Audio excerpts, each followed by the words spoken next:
mean, if you want to embarrass yourself in front of your little sensei, fine, girl. Bye, Shaka. Bye. You should have mega evolved. You should have mega evolved. You're just too strong. My God, hold on. My throat is not letting me talk. 1 second, you guys. Oh my God. I promise I wasn't sucking dick last night. I promise. Ooh. There he is. Oh my God, here he goes. Gwen! Gwen! Where are you? So, she's not here either then. That's right, Sensei. I haven't seen her today. Oh, you're the trainer who defeated Josie outside Wild Zone 3, no? Oh my God, it kind of hurts. My throat trying to do his voice. Wait, don't tell me. You're here to join the Fist of Justice, aren't you? Absolutely not, Mr. Rengoku cunt. I'm here to battle you. She's your opponent for your next promotional match, sir. Ah, I see. Well, I don't have a Rotom phone, so I'm afraid I cannot verify any of that right now. What do you mean you don't have a Rotom phone? Oh my God, this man doesn't know how to use a phone? Sir, how old are you? How old are you? Are you a boomer? Is Mr. Rengoku a boomer? Or better yet, are you a silent generation? It's giving silent generation, it's giving boomer. What do you mean you don't know how to use a Rotom phone? I've tried using Rotom phones in the past. But for some reason, they always break as soon as I press a finger to them. Aw, this man is just too strong. He's too bulky. He's too bulky, he fucking breaks them. So I rely on my younger sister Gwen to handle everything smartphone related. But I haven't seen Gwen since yesterday. My apologies, Sucky Dry. I'm just so worried about my poor sister. I can't think of anything else. I'm heading out again for a search for her. I'd be honored if you would face me in battle after my sister and I are reunited. Now, if you'll excuse me. Now what? How the hell am I supposed to get promoted, bitch? Oh, there he is. Hello there, Sucky Dry. What brings you here? Well, meet once again, Sucky Dry. As I mentioned before, I'm searching for my sister Gwen. But this detective says she cannot help me. What? What do you mean she cannot help you? Emma, girl, you're a detective? Can't you find people, girl? No, what I said was that I can't help you without more to go on than she's missing. I'm happy to help looking for your sister, but I need you to answer my questions. Ah, I understand. Oh my God, this man jumps into so many conclusions. Sir, stop jumping to conclusions and help us. Where does your sister like to go when she's not home or the dojo? That will be City Hall. City Hall, I see. Your sister certainly has a unique interest, doesn't she? Well then, maybe we can find some clues as to your sister's whereabouts if we go there. Understood, I'm on it. And there he goes. If Mimi was feeling better, it could search for his sister using his telepathy. Oh well. Aww. Oh, I love you, Esper. You're so cute. Oh, sleepy little kitty. Bye, Mimi. Hope you're feeling good, girl. Hope you're feeling well. Oh my God. Head pats. Head pats for Mimi. Head pats for Mimi. Head pats for Mimi. Alright, bye, Mimi. Emma, Sucky Dry. I've looked all over, but Gwen's not here either. That's to be expected, Ivor. For now, let's canvass the area and gather information about Gwen. Sucky Dry, I'd appreciate your help with interviewing people around City Hall. Okay, girl. Anything for me to get my promotional match? How about you? I managed to find an old friend of mine online.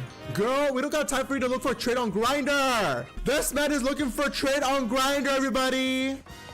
This man is looking for a trade on Grindr. Oh, is that your friend? Is that your friend, sir? Oh, wow. He be sending you dick pics, huh? He be sending you dick pics, huh? Oh, I could tell you're gay. I could tell you are fruity. Look at him going through Grindr. All right, well, good luck finding your friend. I mean, it's not me. He is talking to Trey while I'm trying to find a missing person. Emma, I couldn't get much information other than I know that there's okay. So Emma, listen to me, girl. Listen to me, girl. Emma. Okay, so I found two things. One, first clue is that man is low-key kind of gay or DL because I saw him, girl. I saw him on Grindr texting deal trade. I know, right? T, girl, T. And also, I think I found the missing girl. Oh, it was iconic. I mean, look at those muscles. Oh my God, stop fantasizing about this trade. Why is everybody fantasizing about Trade Ivor? Girl, everybody's drooling over Trade Ivor. I know lots of useful things like, no, you cannot help me. No paid vacation and we're getting, girl, I don't care. Quit the job. Get a new job, girl. Get a new job. Gwen from the Fist of Justice. Oh, you mean that girl who's always here? Yeah, she gets called in to deal with all the complaints lodged by folks near the dojo about how loud their training sessions are. Oh! Girl, not the city complain about the dojo! Ivor, what you be doing over there? Why is it so loud over there? What you be doing there? Don't catch me hearing some shit that you be out there hooking up with the trade. Not him hooking up with the trade. I'm horny. Any lead suck you dry? Where might be near whatever the fuck city. That matches what I heard too. It sounds like she left for Centrico Plaza with someone. For our next move, I suggest we investigate the food truck at the location. Understood, I'm on it. Bye, Rengoku trade. I'm gonna go fly there. Y'all can run, but bitch, I'm a lady. I don't run. I fly. Her? Yeah, I've seen her. She came by earlier with the Dynamo girl. With her? Girl, don't tell me she kidnapped her. Is she salty that I beat her on her live stream? Those two seem like polar opposites, but perhaps opposites attract, as they say. I have a theory. Kanari is low-key also into the girls. She's into the girls too. She's also queer, and she's meeting with her trade, which is Ivor's sister. Kanari is with her trade, which is Ivor's sister! It would seem there's no sign of Gwen here either. Hey, what's the big fucking idea? Don't you go around telling randos where to find me. This massive— oh! For a second there, I thought Kanari called Ivor a meth head. I don't know why, but I thought I read this massive meth head. And I was like, Canaria, girl. I know he's hyper, but I don't think meth does that. Probably the crack rocks, but not that. Hi, bitch.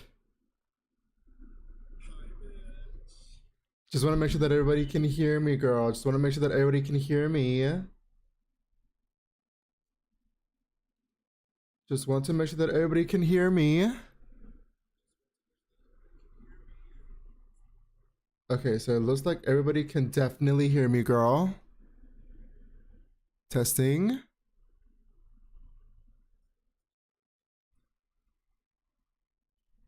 Okay, so it looks like everybody can. All right, everybody, it is time. It is time, bitch. It is time. It is time.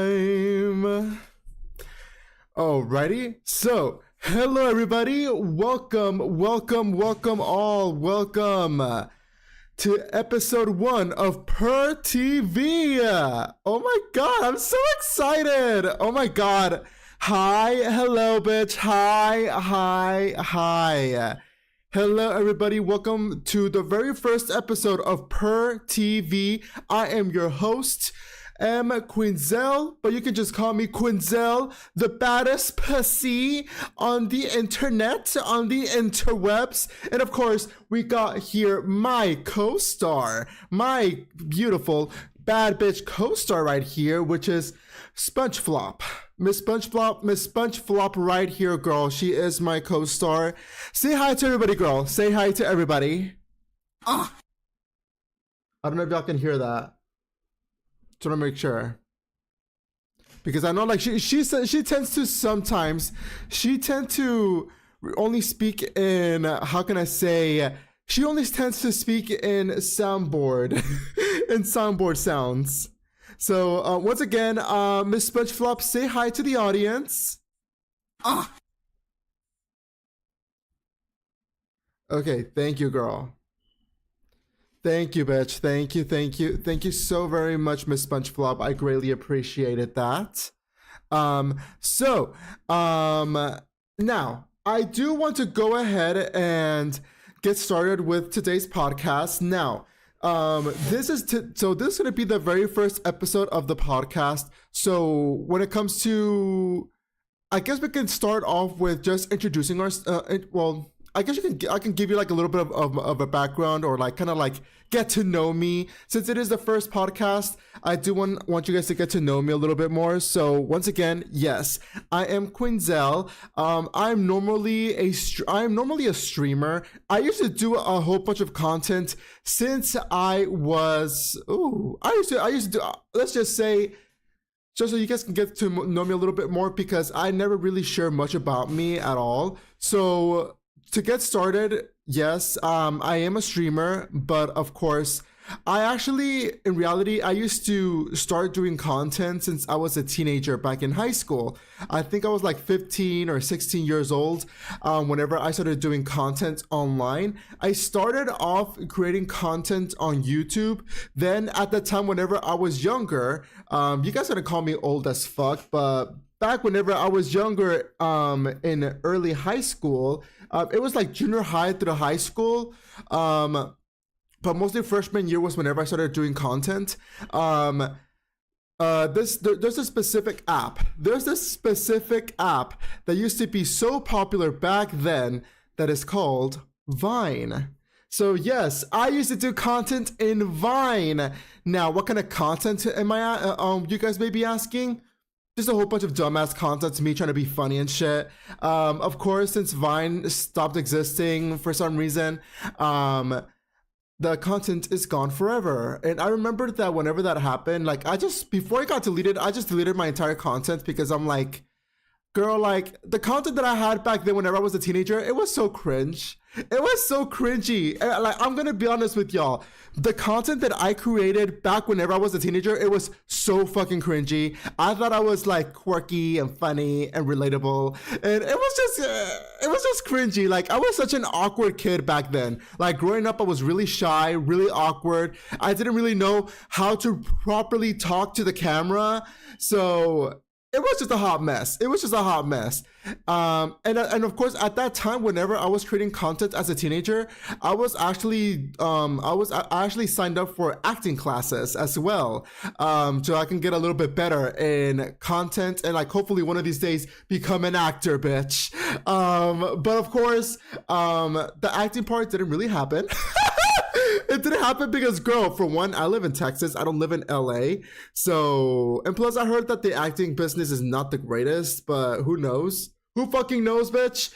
I much prefer, right now as an adult, I much prefer doing content, doing something that I can control, than being part of something that I cannot control, that I have to follow a script, and I might not even like the goddamn story, so I'm just like, girl, why the fuck do I even want to bother? Why the fuck do I even want to bother, bitch?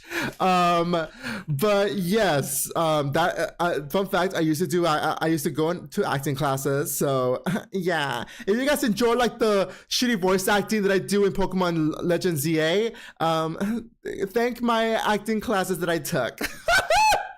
Girl, I'm just saying, bitch. I'm just saying.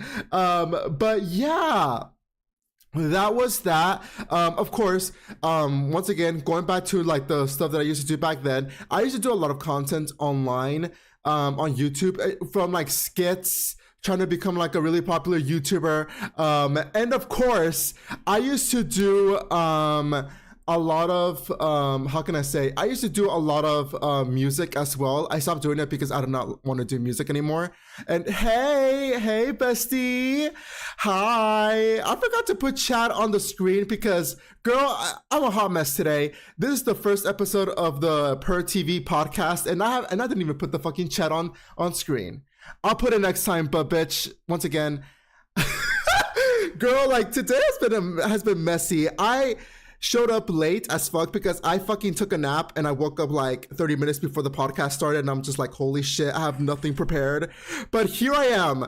But anyways, back to a little bit about myself. I did say that I used to do music, but I don't anymore. I used to do makeup videos as well. Yes, I wanted to be a fucking beauty guru. We don't talk about that. We don't talk about the beauty guru era that I was on. A lot of people, especially like my best friend that just gifted me, thank you girlie. I used to do makeup back then, like in content. I'm here talking about it like I've been doing this like years ago, but yes, I used to do makeup. I wanted to be like a fucking beauty guru, like the popular beauty gurus back in 2016, 2017. Of course, I don't anymore because I later realized that doing makeup was really exhausting, or like not just doing makeup, but like content for makeup.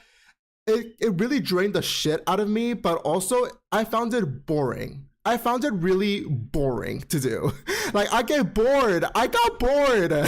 I'm just being honest. I got fucking bored of doing makeup content because I never thought, like I thought that, I don't know, like to me it was hard to bring on my goddamn personality doing makeup, and like me trying to do like my makeup on camera and then trying to bring on my personality on camera was really fucking hard. I don't know, maybe it's a skill issue. I don't know, bitch. Probably it was a skill issue, bitch. It was probably a skill issue. But yeah, but I just didn't like it, and honestly, thank God I'm no longer a beauty guru anymore, because right now the beauty community is not doing so well. It's not doing so well. A lot of beauty gurus are getting exposed for shitty things.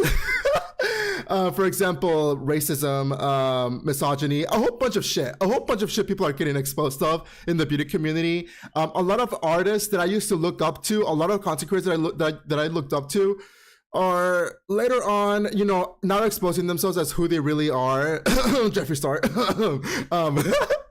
But yeah, when I talk about that, like not only that, but like the makeup like brand, like it's getting like a lot of, I keep seeing a lot of beauty gurus like struggling to like get views, to get sponsorships, or like what's it called, or just trying to make money in general doing beauty content, because nobody cares anymore about it anymore. Mostly because people cannot afford to buy makeup.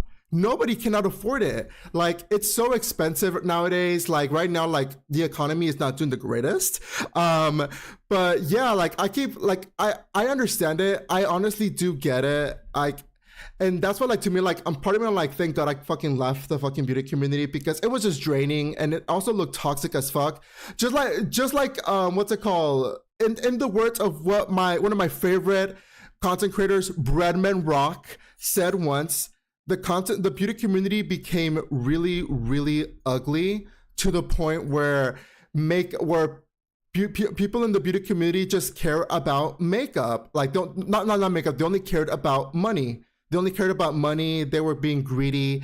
They just sold products even though they weren't good. Like, they were like promoting it, making it seem like it was good, but it wasn't good.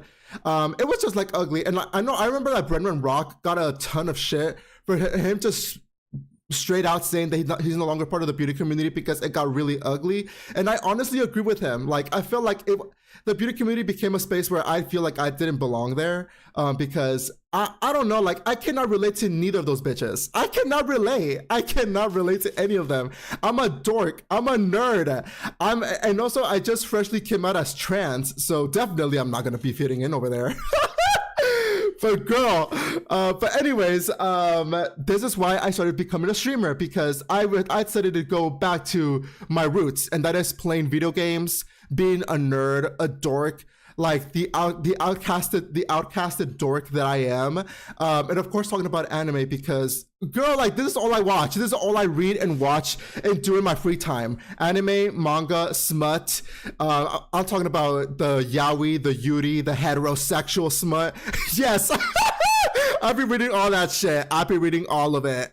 Okay, but anyways, that is my background of me being trying to become a content creator for years, years and years, since I was a teenager. Now that I'm 27, still trying to get through it, but you know, it will definitely happen, because bitch, I've been trying to do this for so many years. There's no way in hell I'm quitting now.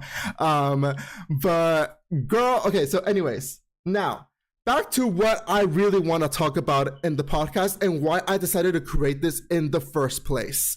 So I do want to go ahead and talk about anime, manga, and of course, romance. I'm talking about the gay romance, lesbian romance, straight romance in the manhwa world.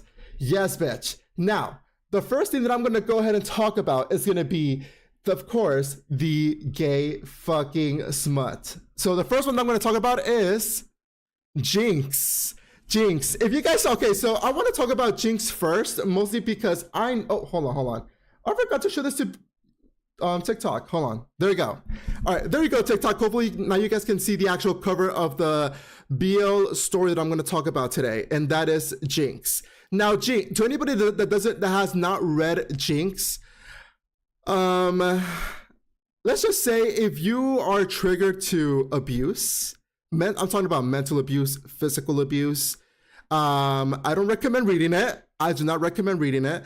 Of course, we all know that in the BL or in the gay romance manhwa universe, I don't know why, but for some reason, like the bottom that ends up being dirt poor and not having any money, having like a grandma or a sibling or somebody in his family life either dead or just in the hospital, or they're like just sick or in general. And not only that, they always tend to put the bottom in debt. Like, they're always in debt. They're always owing money to the mafia or to like some debt collector. And then whenever they have no money, the debt collectors come by and like beat the shit out of him. Like, I don't know what is with these goddamn stories having the bottom being broke as fuck, but here the fucking top is, here's the man, the big fucking man with the money, with the goddamn money. He's rich, he's successful, but also he's toxic as fuck and abusive. I don't know what is with these goddamn BL stories. It is the same shit all the fucking time, where the bottom, like the feminine bottom, like the twink, is like the poor one, the one that's struggling for his dear fucking life. Is always the one always in pain. Meanwhile, the top is like the most toxic motherfucker ever. Now, of course, in this story we have fucking Jae Young, which is the fucking guy on the top that looks fucking evil right there. And then Kim Dan, which is the bottom that's in the bottom that looks like he's been through it, bitch. But girl, like this story, oh my god. It's like a goddamn roller coaster. It has its ups and downs. The first half of the story is so it's traumatizing. Not as traumatizing as other stories that I've read before, but it's something that I'm gonna be honest with you, it kind of made me uncomfortable to read. Like, it was hard to read the first half, because the top is, he's such a piece of shit. Like, he is such a piece of shit. Now the second half, which is like the new chapters that are coming up, I know like this. I know that the author is at a currently the author is right now is at a hiatus, so he will be returning with she will be returning with a new chapter of the story next week before Valentine's Day, which I cannot wait. But the second half is now the chasing arc, where like the big man is realizing that he fucked up, that he's now realizing that all the pain that he has put the little bottom for and all the trauma that he has put him through, now he wants to be the good man that he deserves. Now he wants to be he's now slowly realizing that he's actually in love with him after all the bullshit that he fucking put him through. And I'm just like, oh, so now you like him after like pretty much demanding to fuck him on fucking demand, after all those times telling him that he's only a tool for him to for you to just sleep with so that he can be able to not get affected by his jinx for every match. And I forgot to mention the top, the successful guy, he's actually a not a boxer, but like he's like one of those FFA fighters or some shit. Like he's one of those fucking wrestler fighters that where people actually do get hurt and lose a limb or one or two or whatever. But he's a fighter, he's an athlete, and pretty much the story is that he has a jinx where like he has to have sex with somebody before his match so that he can fucking win his match. So of course the unfortunate soul that Kim Dan is, he ends up being the one that he tends to use every single time he has a fucking match.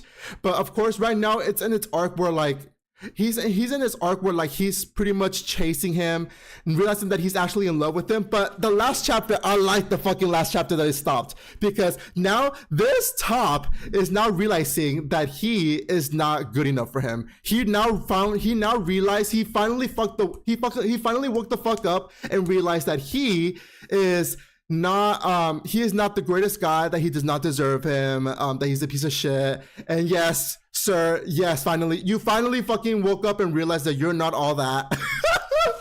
But that you're not all that. But we already know how these romance stories like happen. Like we already know how the BL ends.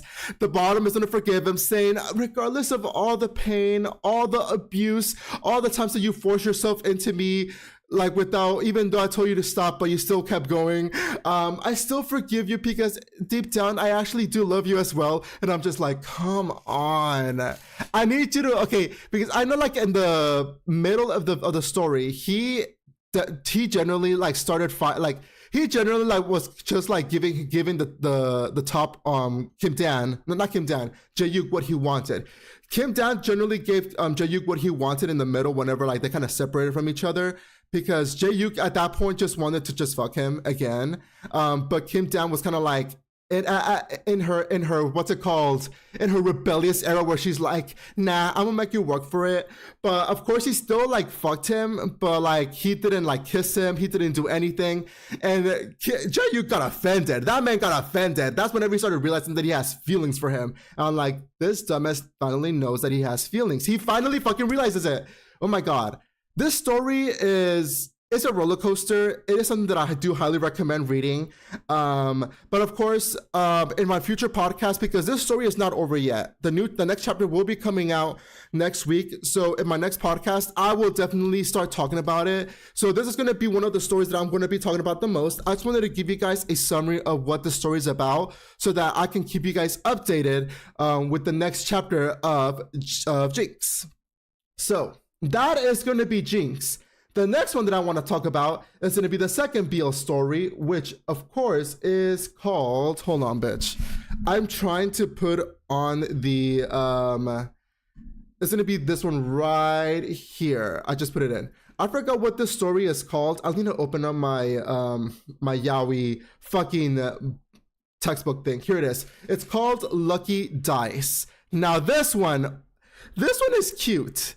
This one is cute. I'm not gonna lie. This one is actually kind of cute. It is. It's actually really cute, because I guess it's kind of cute because it's not toxic. It's not a toxic romance. It's more like a situationship. More like it. It's not as toxic, but the reason why I'm saying that it's not as toxic and it's more like a situationship kind of story is because this guy, the one in the black shirt, he's the top. I forgot his name, but the top, is the one that he's actually like he's out as gay. Like he is pretty much out as a homosexual. So he's not in the closet. But the guy in the gray sweatshirt, which is the bottom, the submissive one, he is quote unquote straight. Yeah, quote unquote straight.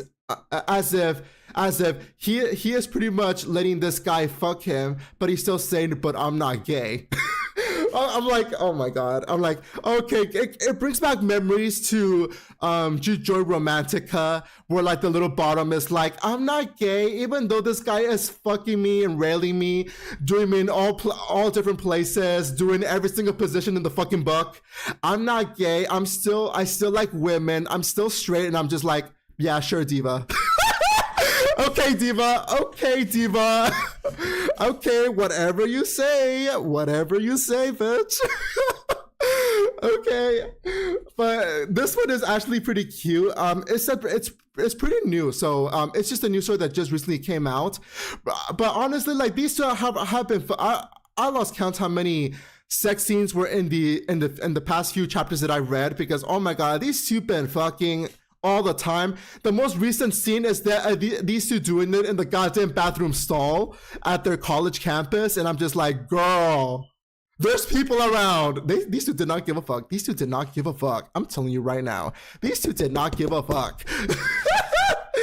Like the most recent chapter is literally them fucking in the fucking bathroom stall, and whenever they fucking get the hell out and started walking in the hallway, the one with the black shirt, of course, like all hugging him and like kind of like being kind of possessive towards him, and he doesn't, and the one in the gray sweatshirt doesn't think about anything. He's like, oh, he's just being friendly, like we're just friends, like he's just helping me out, busting a nut, like it's nothing too serious. Even though the one in the black shirt, he's clearly in love with him, but like he knows that he's not the one, the gray sweatshirt is not going to accept it because he is because he's still in the closet, or he just doesn't want to admit that he's gay or whatever.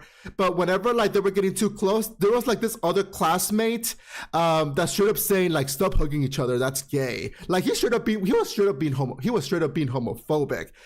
And like one, the black shirt, the top was getting pissed off. And whenever he told the one, the gray sweatshirt, saying like, doesn't that bother you? And then he was like, I mean, it doesn't really bother me because I'm not gay. And then, oh, they both stayed quiet, and that's how the fucking chapter ends. And I'm just like, come on, I want to know what the fuck happens next after he said that to him. And I'm just like, I hate cliffhangers. Like, why, bitch, why? But girl, it's fine. Hopefully they don't go on a hiatus for like a month or two of not really releasing the next chapter. And hopefully they don't do that, because a lot of these stories that I'd be reading, they tend to do that. They go on a hiatus, and I have to wait for like a week, 2 weeks, or even a month for a new chapter. And like, it's torture. It's torture, bitch. It's torture. But yeah, that is going to be this story. I'm going to talk about this a lot more. That's going to be the second BL that I'm going to talk to you, that I'm going to talk about to you guys.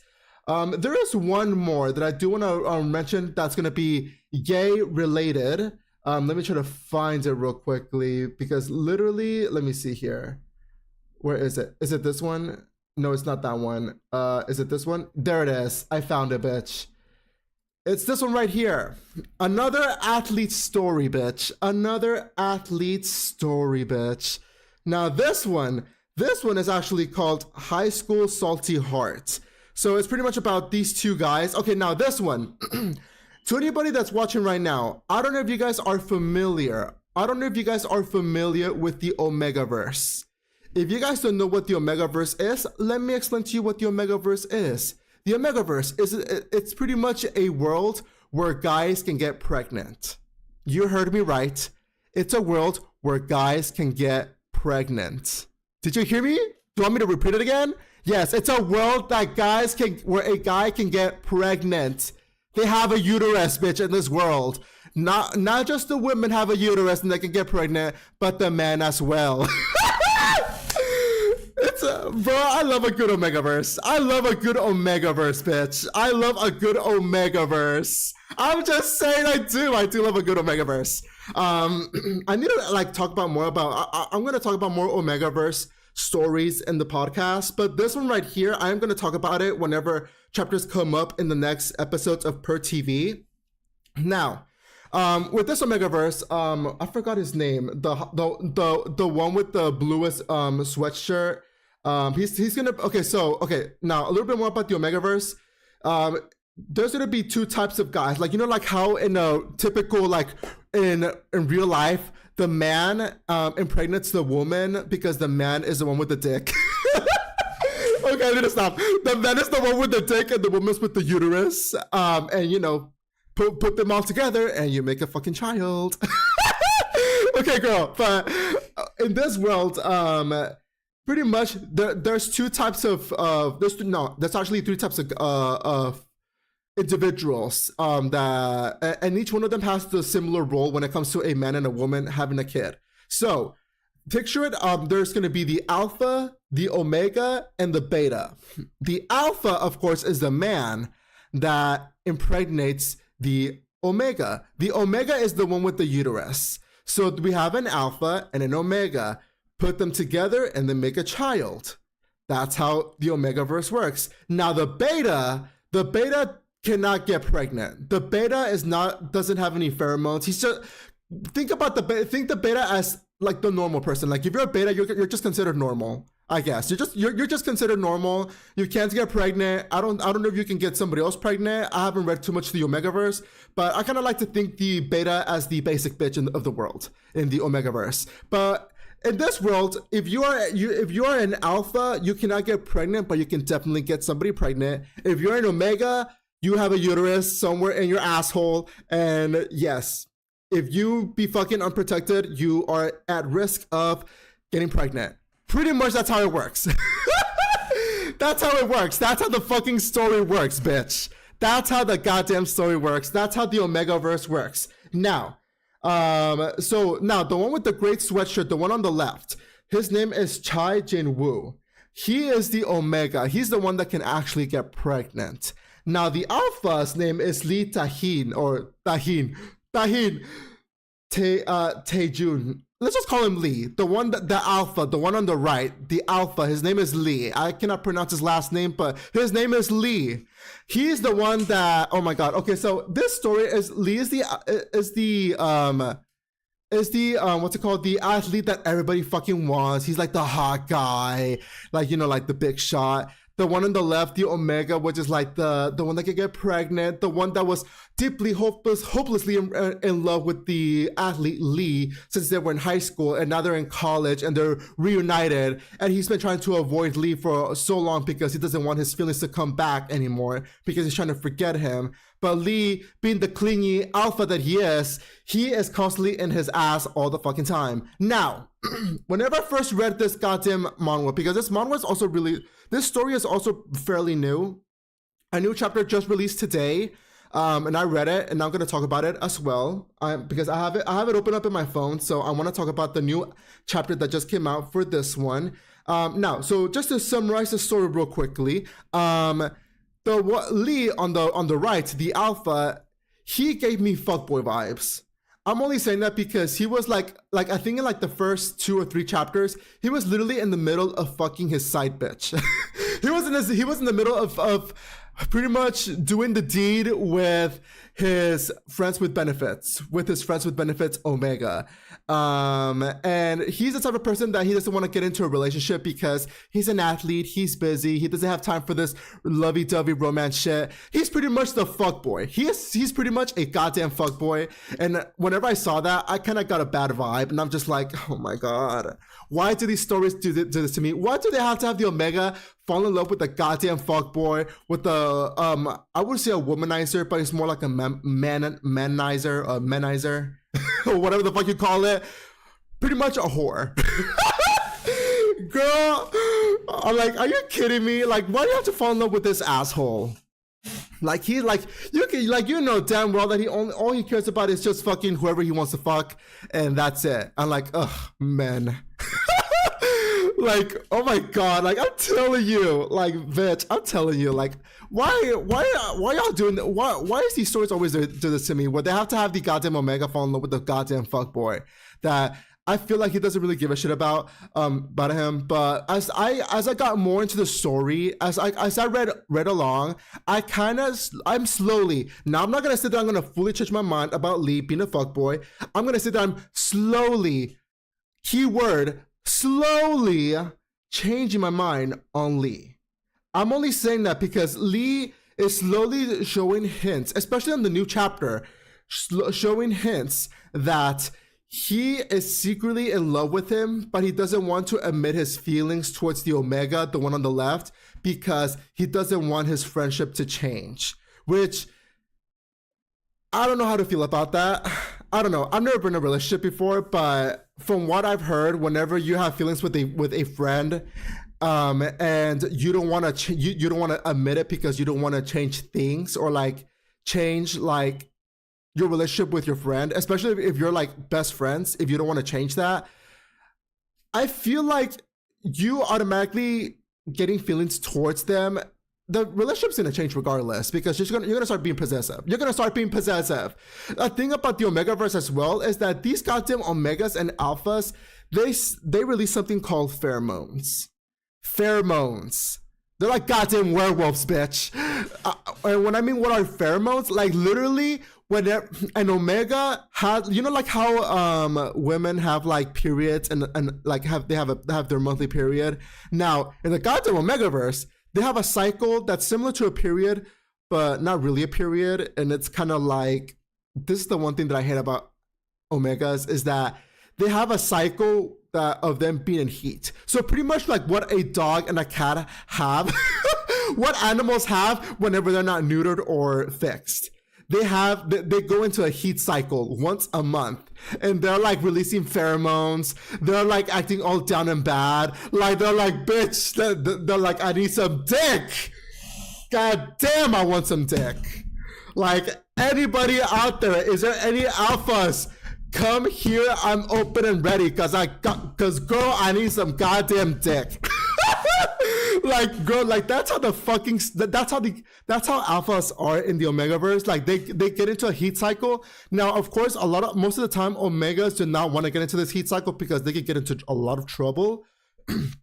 Because, girl, you can attract a fucking random ass alpha that has no good intentions and like just fucking harms you. Of course, because the thing is that whenever a goddamn Omega releases pheromones, it triggers the alpha, and the alpha, whenever they find the Omega that's in heat, he's gonna jump into his bones. Like, girl, like it's not safe. Like, it's not safe, because I swear to God, in the Omegaverse, the alpha and the Omega, they act like animals. Like especially the alphas. Like, oh my God, like y'all make me sick. But I love it at the same time. Like, I love these stories. But the good thing is that in the Omegaverse, they do have the presence where like they can suppress the whenever they go into heat or like their heat cycles. But girl, like it's the only thing that I don't like is it makes the Omega desperate. It makes him desperate for the dick, and I'm just like, that makes me sick. That makes me sick, bitch. That makes me sick. I do not want to see a man. I do not want to see you, girl. I do not want to see you being desperate for the dick.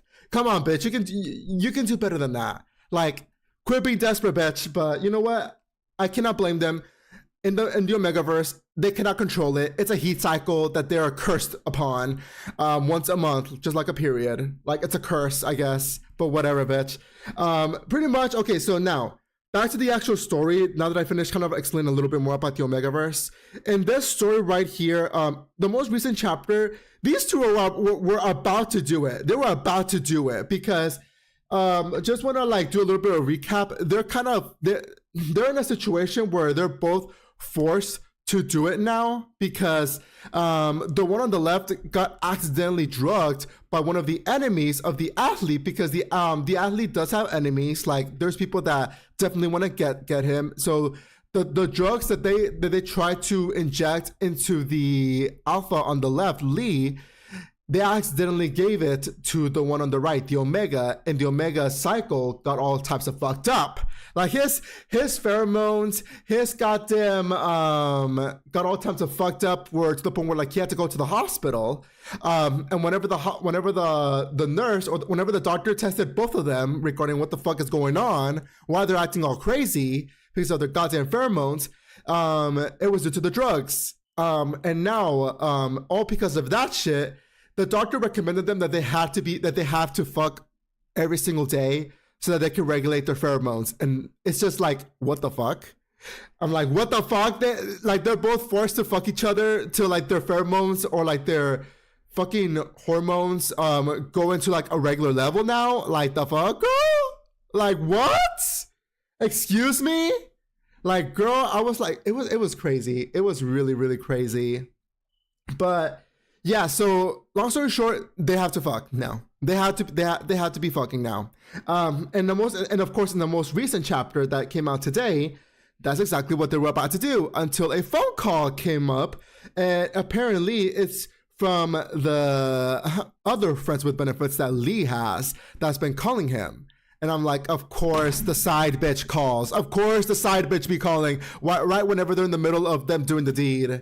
I'm like, don't you just love it when the side don't you just love it when the side piece like calls in while you're in the middle of doing it with the guy that you have a crush on? Like, don't you just love that? Girl, oh my god, like these stories can get so messy. It's the drama of it all, the drama. But yeah, I'm gonna be talking more about these chapters. I just wanted to give you guys a brief summary on this of this book specifically.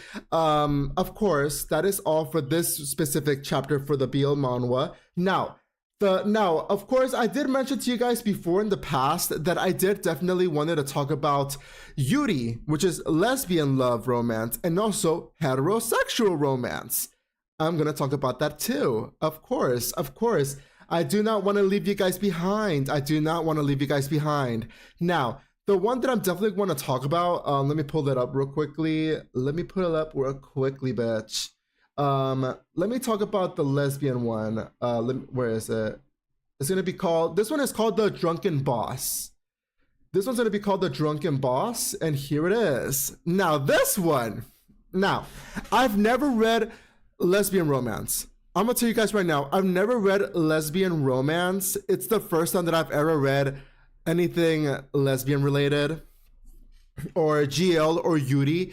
If you guys, to anybody watching, if you guys have any recommendations when it comes to Yuri, definitely let me know, because this is like the first time that I've ever read anything of it. So of course, when it comes to this specific story of Yuri, with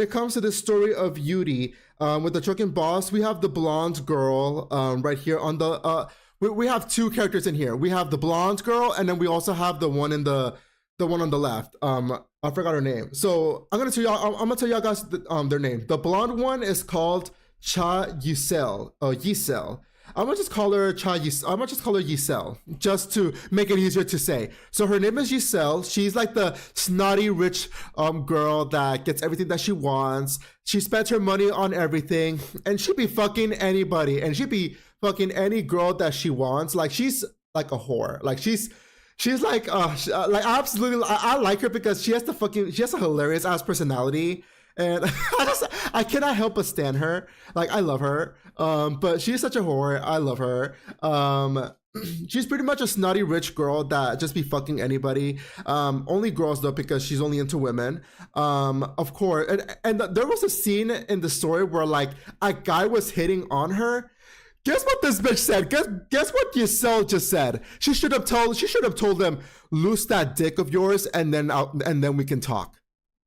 Did y'all hear me? She straight up said, lose that dick of yours and then we can talk. She straight up, her drunk ass told him that to cut that dick off and then we might be fucking. Straight up, that's what she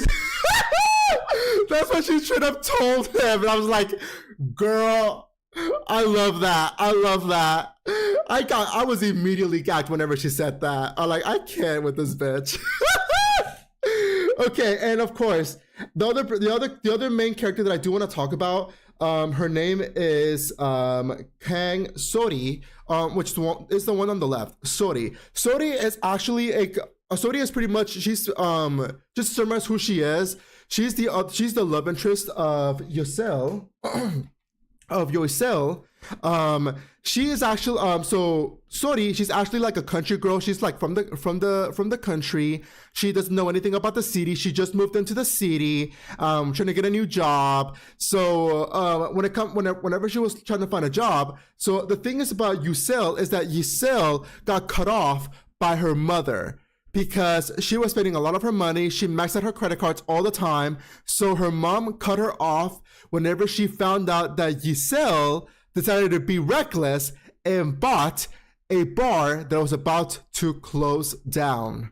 Was about to shut the fuck down, bitch. She just decided to buy it so that she could be like, if I buy this bar, like, and the thing is that she was drunk as fuck while doing this. She straight up was like, if I buy this bar, you guys don't have to worry about being laid off. Like, I'll save you guys. And this bitch was drunk as fuck. She did not know what the fuck she was doing, and she fucking bought a goddamn bar. She maxed out her credit card to buy a bar. Like, girl, if you don't get, someone get this drunk woman and take her to rehab. Take her to rehab, bitch. But yes, anyways, her mom cut her off. She's on her own now. So now she is forced to actually go along with it, with this bar that she bought, and try to make it into her own business to make money so that she won't be wind up on the streets because her mom cut her off. Pretty much she opens up her bar with her best friends. They're working on a bar. They are short-staffed, so they decided to hire her love interest, which is Sori, on the left, who is a country girl. Now, in the beginning of the story, Sori is, let's just say she has no work experience. She is dropping shit, breaking glasses. She can't do shit. Like, she has no work experience. Like, she is fucking up on everything on the first day of the job, to the point where Yusel wants to fire her. But then they both get drunk. So pretty much what ends up happening, Yusel doesn't have the balls to fire her sober. So she decides to get drunk and try to get Sori drunk. What's her name? Sori. Yusel's trying to get Sori drunk so that she can like break the news to her a little bit easier while they're drunk, telling her that she's fired. But guess what happens? They both get drunk and they actually end up fucking. They ended up fucking, yeah. So instead of Yusel trying to fire Sori while they were drunk because she didn't have the balls to say it to her sober, they ended up fucking. I'm just like, girl, oh my god. And the thing is that, okay, so something else that I forgot to say about Yusel. Yusel, she's very picky with who she ends up with when it comes to women. She's very picky. She's very picky because because in the first chapter she was hooking up with some random ass lady that she met at the bar. She straight up stopped, like, I would say 5 minutes whenever they were getting into it, because she was like, girl, like, the way you're fingering me, it fucking hurts. It doesn't even feel good. You don't know what the fuck you're doing. You might as well go back to fucking guys, because you cannot make me bust a nut. Like, girl, like, I'm telling you, Yusel, oh my god, she's such a bitch, but I love her. But whenever she gets with the country girl, with Sori, oh girl, the sheets are dripping wet. The bed sheets are dripping wet.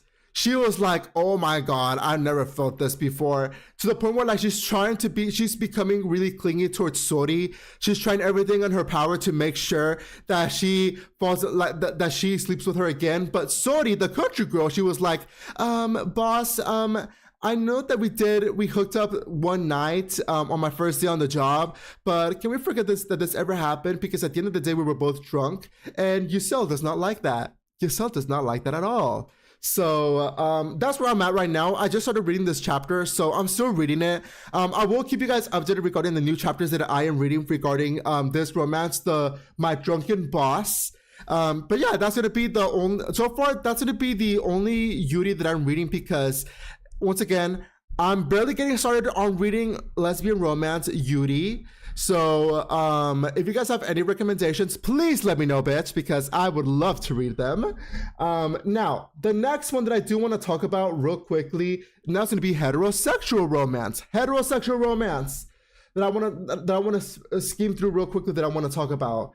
It's going to be, let me put on my heterosexual romance. One second. Let me find it real quickly. Here it is. Here it is, bitch. Here it is. Here goes. Now this one. Ooh. I had to censor this picture, girl. I have to censor it. I had to censor it because, oh my god, girl. This, I'm telling you, when it comes to like the heterosexual romance covers, like they be showing everything. They be showing everything. Now, this one is called Hunks, Harems, and Hardcore Habits. This one, oh my god, this story is hot as fuck. It is hard as fuck, girl. Ah! Oh, hold on.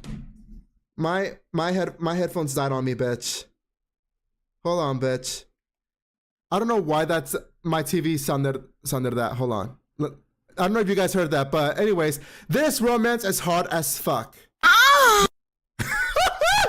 It is. It's hot as fuck, bitch. It is hot as fuck. This pretty much is a reverse harem where like this girl, the girl in the middle, she is trapped in a video game full of hot guys that she has to romanticize because she's trying to unlock the reverse harem instead of like trying to romance just one guy and tell the other guys to go fuck themselves. No, she is being greedy and wants to fuck all the guys, all of the hot guys in the video game. And honestly, this bitch is me. She is so me. Like, girl, she is so me. That's what I want to do. I want to fuck every single... Like, girl, oh my god. Like, girl, like, she is so down bad for every single guy that's in this story. Like, right now, like, I already went ahead and so the first two guys on the left, she already romanticized them. She already fucked these two guys already. Now she's on the right now I'm in season 2 of the story where like she's trying to romanticize the guy on the right, the one with the silver hair, and the bottom one she doesn't want to romanticize the one on the bottom right, the one with the pink, not the pink bow, the red bow, because he's low-key a man whore. He straight up would fuck. He's the type of guy that would fuck anything that walks. But the one on the upper right, the one with the short hair, that with the silver hair, he plays hard to get. He is so stubborn. Like, he does not admit his feelings at all. But you can tell that he's slowly falling in love with her. But like, he is really stubborn. He's a grumpy ass man. But he's really cute too. Like, he's really, really cute. She's currently trying to romanticize him, but it's really difficult because he's really stubborn. He's a stubborn man. But you know what? It's slowly working. It's slowly working, bitch. I'm gonna be talking about this one a lot more. Of course, I already told you guys that she already romanticized the first two guys. She's right now in the story, in the arc where like she's trying to romanticize the guy on the right, the one on the right, the one with the silver hair. But I will be talking about more about this story. I will be talking about more in the next podcast. But yeah, this is going to be the reverse harem that I'm going to be talking about, which is why I wanted to introduce you guys to this story first. Because I fucking like this story because it's hot as fuck. Like, who doesn't like a story where a baddie is fucking multiple hot men? Like, who doesn't? Like, who doesn't like stories like that, bitch? I do. I fucking do. But anyways, that's gonna be that one. Now, the next heterosexual romance story that I want to talk to you guys about, this one is actually kind of cute. This one is cute. It's not toxic at all. It's just cute, and it's called My Sweet Boss.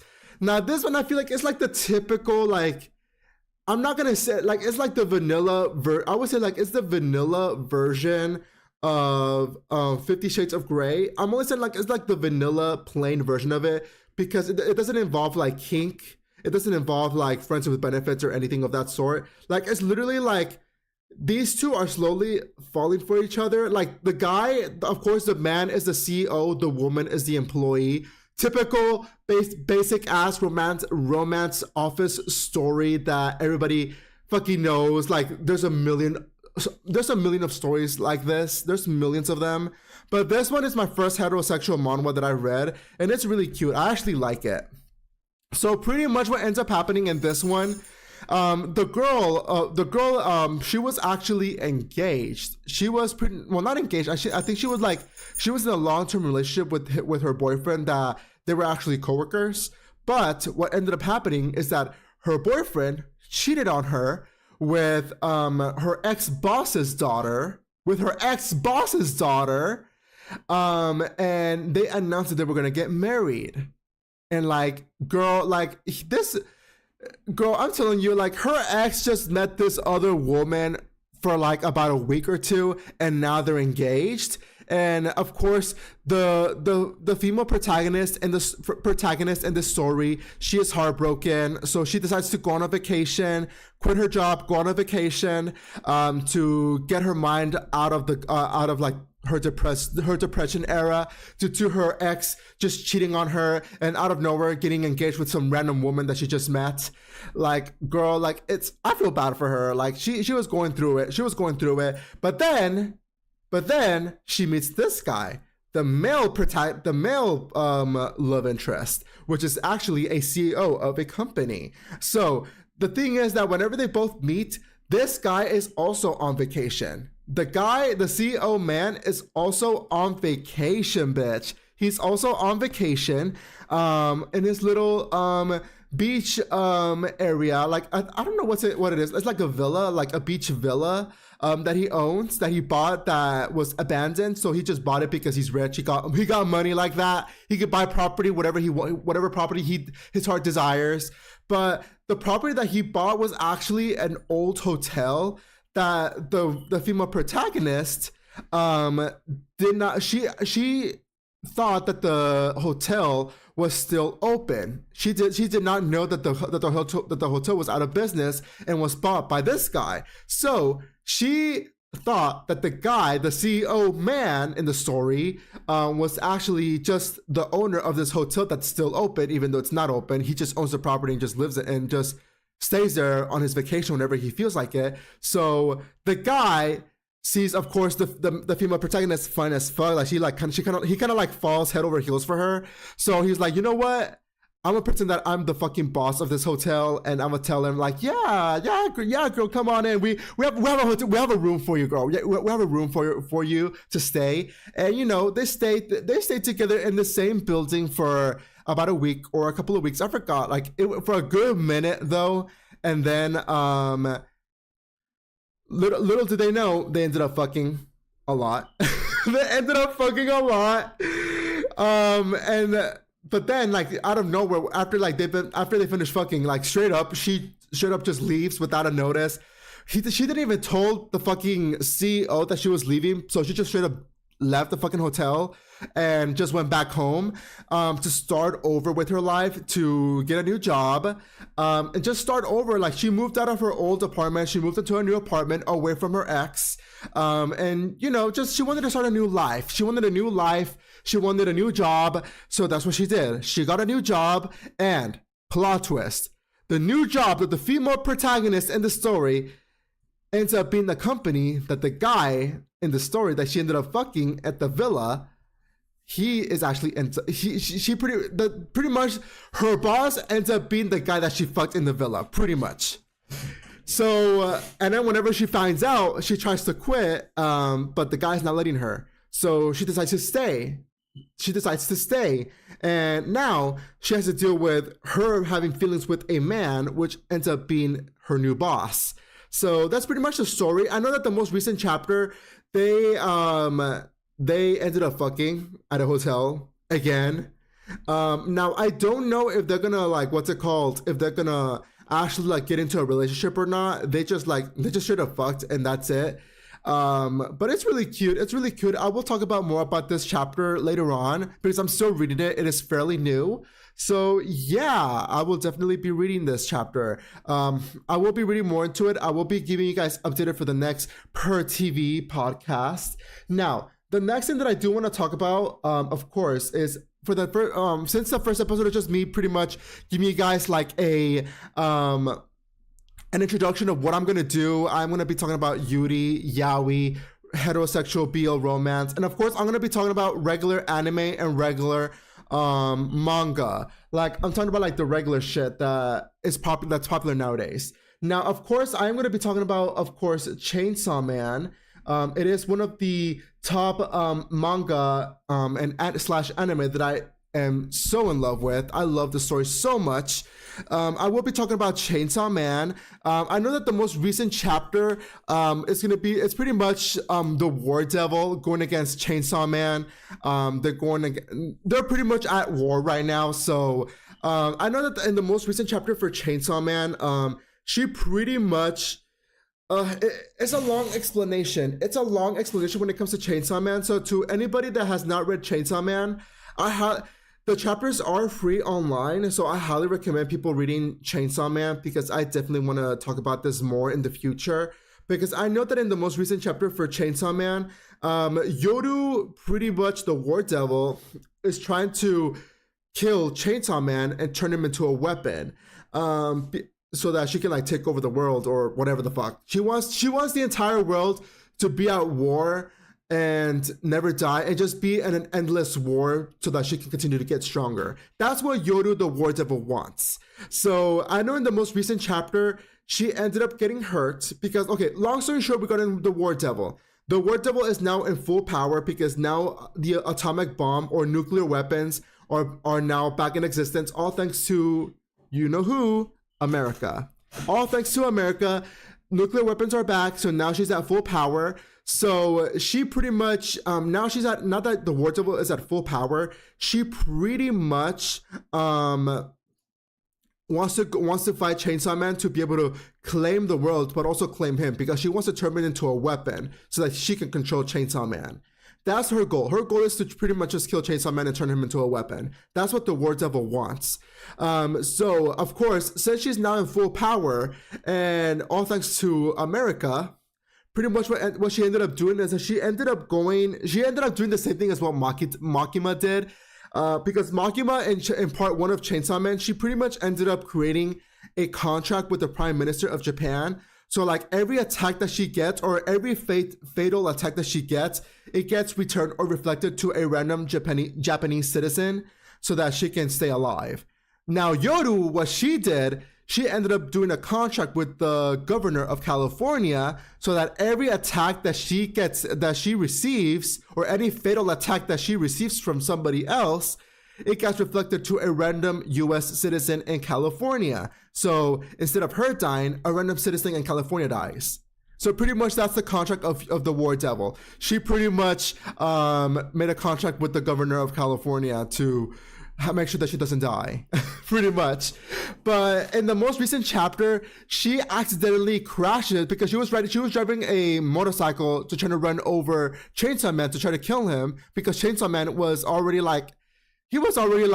struggling. The man was about to die. But what ended up happening is that Chainsaw Man threw up a dove, because he was trying to like kill something so that he can like regenerate, because in the devil world, in order to regenerate, you need to drink blood. So he found a dove, he was about to kill it, but whenever Yoru, the War Devil, was about to run him over, she saw the bird, she saw the dove, she swerved because she did not want to kill the dove. She did not want to kill the bird, and she accidentally crashed into the wall, and she ended up getting herself hurt. Now, she was not, and the most crazy part about this part is that she was not generating. She was deeply hurt. She was not generating. Her contract with the prime minister, her contract with the governor of California was not kicking in because there was a loophole in her contract. The loophole was because the contract specifically stated that she will not die, or she will automatically regenerate if the attack that she got, if somebody attacks her. However, the contract does not state that they have to that the governor of California needs to help regenerate her, or like the citizens will help regenerate her if she hurt herself. So if she hurt herself, the contract will not be applied. So therefore, she's pretty much fucked. She's pretty much bleeding out in the ground because she cannot regenerate. And the main reason why she did that, because Asa like came back and said, why did you not run over the dove or the bird, or why did you avoid hitting the dove? And Yoru said, because you hate when birds get hurt. And it goes back to the trauma that Asa Mitaka, the girl that of the body that she's taking over, is pretty much it's going back to her trauma where, like, in the beginning of Chainsaw Man Part 2, Asa accidentally kills the chicken devil Bucky by accident. So she has trauma because of that. So all because of that trauma, Yoda did not want her to kill the dove. So that's why she swerved and accidentally ended up hurting herself. So I'm guessing all because of Asa, Yoda the War Devil is going to lose in this story.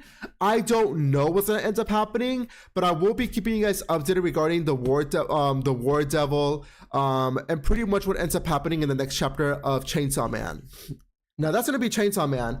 Of course, I will be also keeping you guys updated on Boruto, which is the next manga that I do want to read, that I'm also reading as well, because I do love Boruto. I love Naruto since the very beginning for years and years and years, but I am also reading Boruto. I will be keeping you guys updated on the next chapter for Boruto, so I did want to give you guys that heads up on Boruto, because I know that right now Boruto is currently fighting like some Otsutsuki alien, whatever the fuck, girl, I don't know, but I haven't caught up with the manga because I stopped reading it for a good while, because this manga doesn't get updated, like their chapters don't get updated not until like a month later. So it's I don't get as many updates for Boruto as much as I don't get from Chainsaw Man.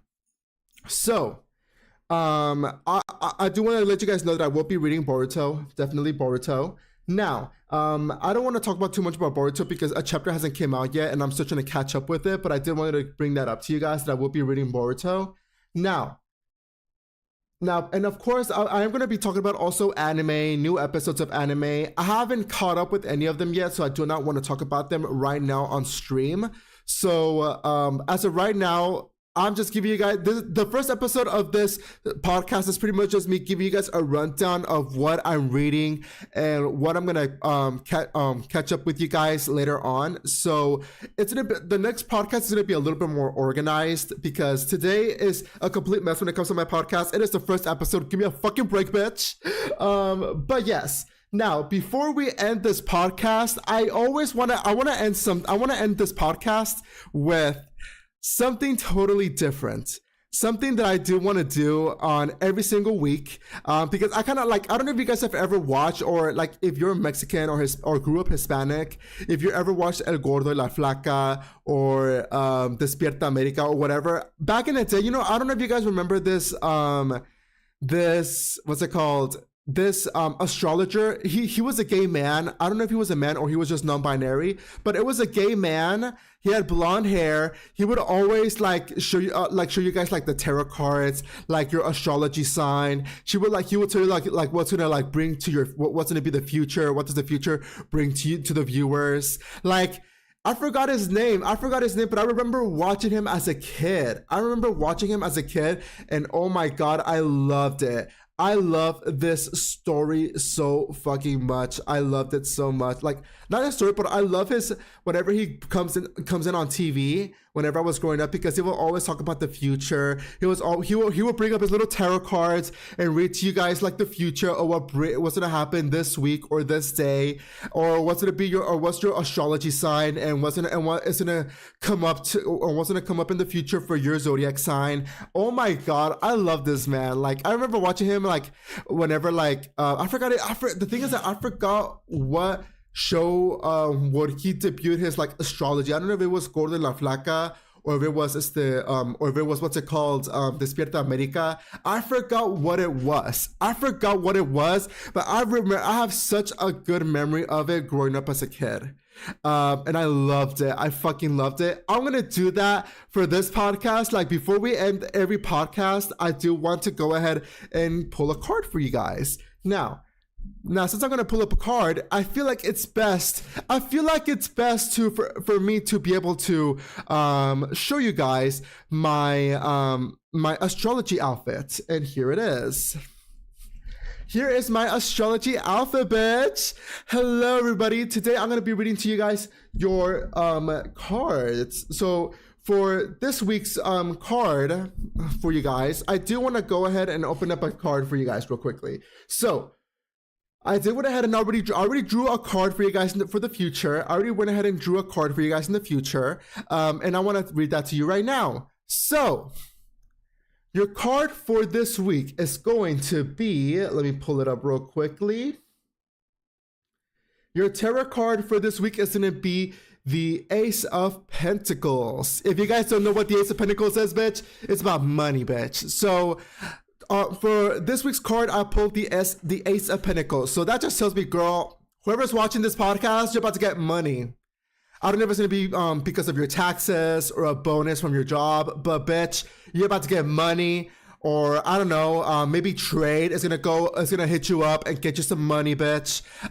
Girl, I'm telling you right now, you're about to get money. That's what the Ace of Pentacles is. To whoever's watching it, you are gonna be blessed with lots and lots of money. I'm gonna say, because since it's tax season, it kind of makes sense. It kind of makes sense that during tax season, I would pull the Ace of Pentacles, because a lot of people are getting their tax returns. They're getting some money, or if you got a yearly bonus, that I guess that explains it too, why I got the Ace of Pentacles. But you guys are getting lucky. So for episode 1 of this podcast, we did pull the Ace of Pentacles. So the Ace of Pentacles, bitch, we're getting money. We're getting money. I don't know from where, but we're getting money, bitch. Now, I have a second card that I'm going to be pulling for you guys for this week's podcast. Now, the second card that I pulled up is none other than a Loteria card. The second card that I'm going to pull to determine your guys' future is going to be this card right here. And it's going to be, what is it again? Sorry, I'm trying to read what it is. It's going to be this one, El Caso. So the card that I pulled for this week's tarot card is going to be El Caso, bitch. So that, once again, I'm bringing it back to the tarot card with the Ace of Pentacles. I know I said that you guys are going to be getting money, but in this, since I also pulled the Caso, that also confirms it, because, bitch, where are you going to put your money? Inside the Caso, bitch. Here's the Caso, bitch. Go and collect your coin, because you're about to get paid. You're about to get paid this week. So that is the card for this week, bitch. That is the card for this week for this week's episode of the podcast. So whoever is watching this podcast, you're about to get paid. You're about to get paid, bitch. You're about to get paid. But anyways, that is the astrology card of this week. Hope you guys enjoyed this week's astrology card, girl. I certainly did myself. Let me switch back to my regular self here, girl. But anyways, that is going to be the first episode of the podcast. The podcast seemed a little bit messy, in my opinion, but it was the first episode. Cut me some slack. I will be posting an episode of this podcast weekly. It is going to be a weekly series where I will be talking about new chapters, whatever the fuck I want, because once again, PurrTV is a series that I created where I talk about whatever the fuck I want, whatever is making this pussy purr. Period, bitch. But yeah, that's going to be the podcast. Thank you so much for watching. I will be seeing you guys tomorrow. So, of course, I'm also doing that. I'm going to be making announcements. I will be talking about the podcast. I'm going to be streaming again tomorrow morning. We're going to be streaming some more Devil May Cry 2. But this one, we're going to be playing as Lucia, the other character in Devil May Cry 2. So we'll be playing as Lucia, bitch. But anyways, thank you so much for watching. I will be seeing you guys tomorrow for a new game. Well, not a new game, but the playthrough of Devil May Cry 2. You guys get the point. We'll be streaming tomorrow at 10 a.m. for Devil May Cry 2. Anyways, thank you so much for watching.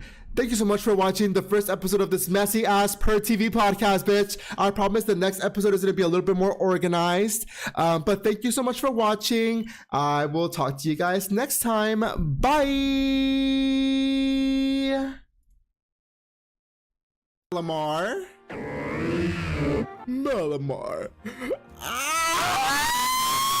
If you guys saw the anime Pokemon X and Y, that's Malamar's scream, okay? Whenever he uses like Confuse Ray or some shit, I'm like, Malamar, use Confuse Ray. He goes, ah! That scream was giving the fucking scene from the Teenage Mutant Ninja Turtles whenever they go, no, my precious Malamar, gone forever. Ah! I love screaming. I do. I mean, I'm a bottom. What did you expect? Oh, it's the girl that I beat last time. Hey, I remember you, Sucky Dry, right? You beat me in a battle right in front of Ivor Sensei that one time. What do you want now? I'm here to be your boss. I'm here to mop the floor with that Rangoku looking motherfucker. I gotta stop cussing because then TikTok might not like that. TikTok doesn't like that. Like, I'm sorry. Not really, but I'm sorry for real. What? You were just rank white when we battled. You mean you've already reached Sensei's level? Damn right I did, and I'm about to surpass him. So that means your battle skills should be on par with Ivor Sensei.